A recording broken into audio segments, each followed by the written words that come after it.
For as long as I can remember, I've played video games. It's a creature comfort of mine that's kept me entertained for countless hours. But to me, it's always been more than just a pastime. It fills me with adrenaline in the heat of battle, tests me mentally as I carefully think about my next move, and as my parents can attest, stamp my feet in victorious excitement as I triumph over that final hurdle. Some of my favourite memories are of how I shared these experiences with my dad. Through couch co-op, we journeyed our way through space to protect mankind from overzealous aliens. Other days we'd spend all afternoon setting up defences to fight off hordes of underground dwelling monsters. I wouldn't trade those memories for the world. And sometimes I think it's a shame that some people don't play video games, that they're missing out on all the amazing experiences I had. But if I think about it, that's not entirely true. To go on a bit of a tangent, yeah, these are some very specific gaming related examples I just shared, but all of you have shared similar emotions and core experiences. It's just been through different interests. Some of you are swept away by the beautiful game. Others derive joy from the art of baking. There are even people passionate enough about the world around them that they've become wildlife conservationists, which is wild, pun unintended.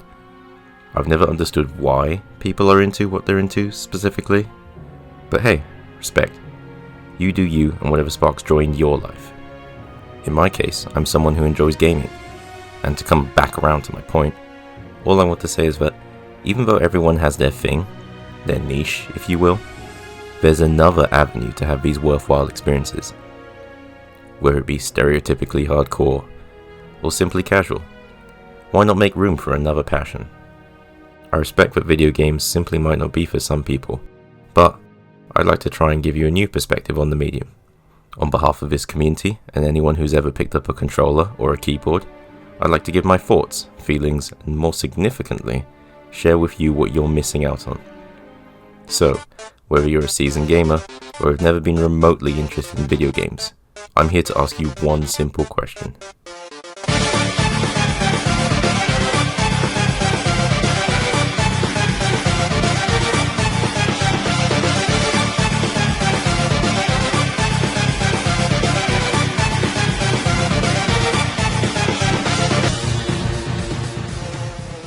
Video games are a real problem. They're a real problem. You know why? Because they're fucking fun.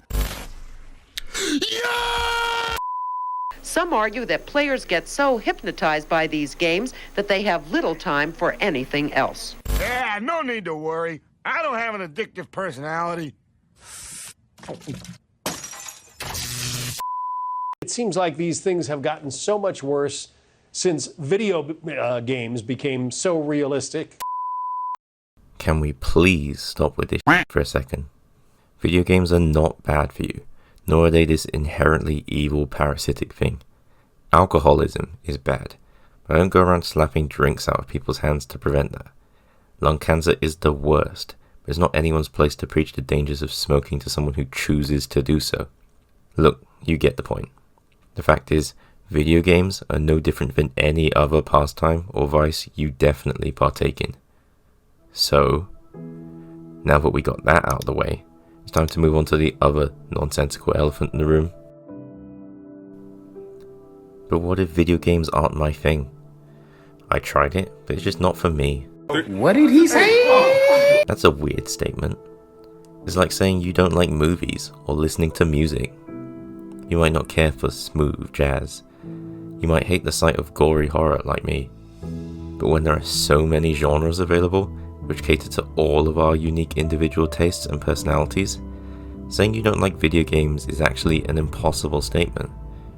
I mean, if you truly feel nothing towards either of these examples, then you're either a robot, or more likely, you haven't actually given them a chance. I'd just say you haven't found the right genre for you yet. And to be fair, it's tough to know what's right for you. It can certainly be overwhelming. Your friend told you should play this FPS RPG. You don't even know what that means. Should I try out this turn-based strategy game that also has card mechanics?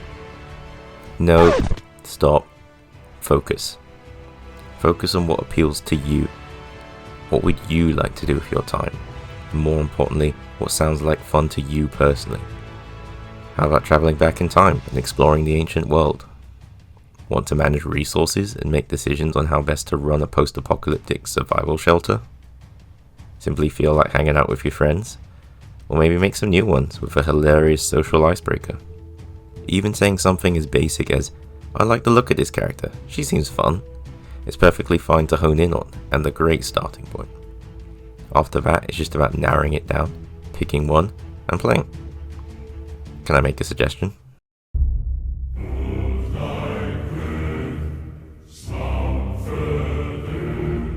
Really? You consider Fortnite art? I mean, sure.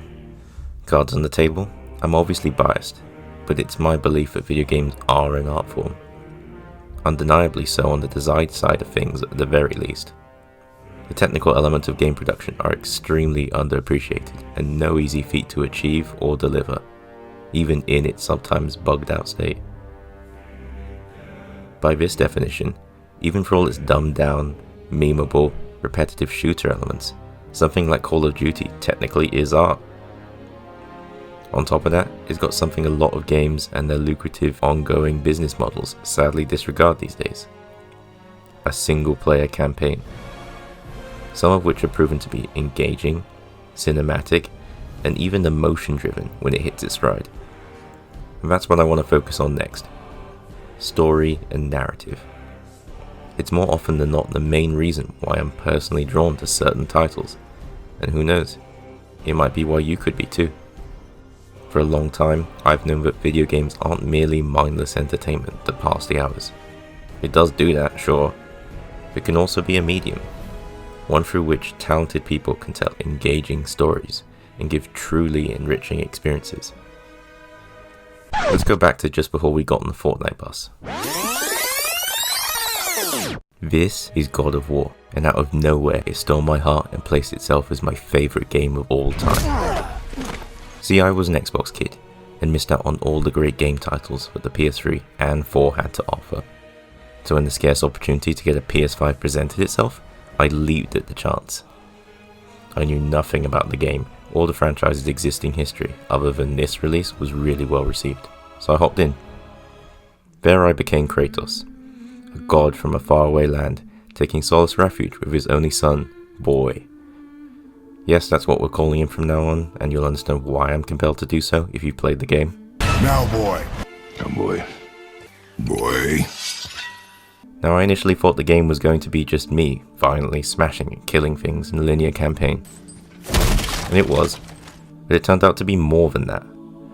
I was going on a journey. And so, as I discovered new gear, went on meaningful side quests, and leveled up my character in more ways than one, I found myself more and more invested in the story.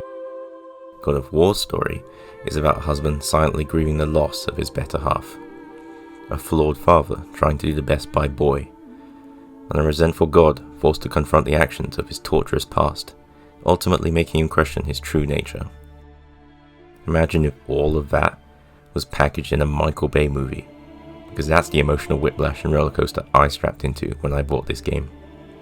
This was just supposed to be a game I'd play for some hours and move on to something else, but, well, having already given my thoughts on the Paragon blog for games like Quantum Break, as well as adapted media such as Arcane on Netflix, I've always known the digital medium was more than capable of being an avenue for well-written, narrative-driven stories. But this was something else. I couldn't give a more genuine game recommendation than God of War, and I don't want to spoil the experience for you, so just play it for yourself. Boy. The darkness of a movie theatre can suspend your disbelief and transport you to another world through their stories, whilst musical lyrics can strike an emotional chord that resonates with anyone on a universal level, so why not video games too? And if story isn't something you necessarily care for or even want from your video games, then let me broaden your perspective with something else which did exactly just that for me.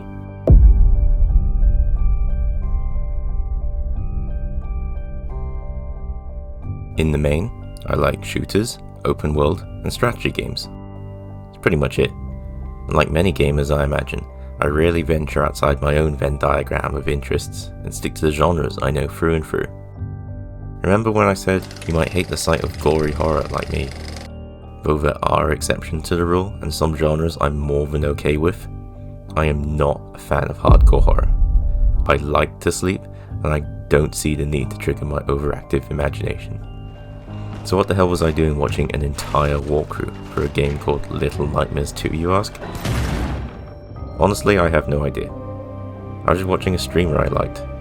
From that point, the closest explanation I can think of is that the comedic commentary eased me in, as well as the fact that I was just petrified enough that I couldn't look away from the bizarre monstrosities I was witnessing. What the f*** is that? And it's a prequel, so I thought what better place to jump in than this story about a boy trapped in a world fraught with danger called Mono. Together with Six, the girl in the yellow raincoat, they set out to discover the tangible distortions and dark secrets of the Signal Tower.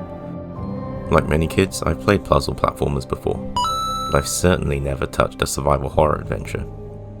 Little Nightmares' frame of reference manages to shrink the player's world, and consequently, your own perspective. It forces you to feel small and helpless, perfectly embodying what it must feel like to be this character, a vulnerable child in an unfamiliar world. Tarsier Studios, the developers behind Little Nightmares, were clearly very imaginative with their horrific concepts and did a phenomenal job on executing them. And not to spoil anything, but that twist ending was nothing short of captivating. The game's terrifying tone and sinister setting was carried out so well the fear was palpable, immersing me in every little detail on screen. A horror game managed to transport me to a place few things have ever really taken me. Well, You didn't see that coming. I might even check out the sequel for myself when it comes out. Though I didn't get the direct experience of playing the game myself, Little Nightmares did make me realize I should explore outside of my comfort zone. Like me telling non-gamers that they should be playing the games I know and love, there are also other games out there, some of which have gathered digital dust on my wishlist that I should check out for myself. There are many gamers who only play a few genres, or even just one game on repeat. And though there's nothing inherently wrong with that, it is a shame because there's so much more out there to be experienced. Video games offer an endless potential of gratifying, transformative, and unforgettable experiences. Some I hope you'll share with me, like I did with my dad, by picking up one for yourself. Or if you already play, then commenting a favourite video game memory of your own below. So dive in for the first time, or keep exploring everything the medium has to offer, and tell me, what kind of gamer are you?